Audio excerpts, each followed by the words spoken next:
By any measure, the U.S. government has spent a fortune in Iraq, at least $437 billion so far, according to Congress. And up to $1 billion more, $100 billion more, I should say, will be spent this year. Much of it goes to 60,000 civilian contractors involved in reconstruction and providing services to our troops.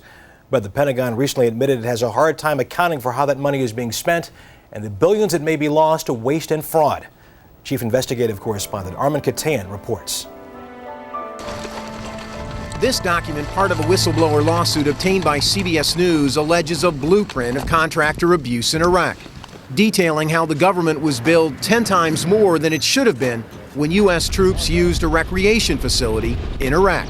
That's because they were not billed once per visit, but billed repeatedly every time a soldier used a computer or a phone, checking out ping pong equipment, pool equipment, using a towel, drinking a bottle of water.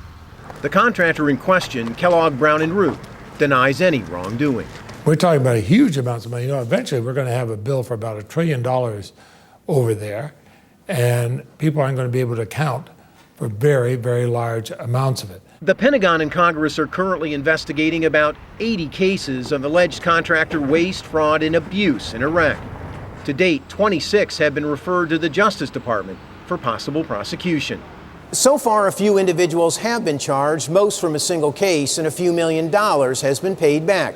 After 3.5 years of war, not a single criminal case has been filed against any large corporation doing work in Iraq. The Bush administration does not give a damn about contractor fraud in Iraq. Attorney Alan Grayson has filed dozens of civil whistleblower lawsuits against contractors, he says with no help from the government, because of what he describes as the administration's ties to major military contractors. After 3.5 years, shouldn't they have actually brought some of these people to justice? What is the big problem? A Justice Department spokesperson says contractor fraud and corruption allegations are taken seriously and it's aggressively pursuing a number of investigations.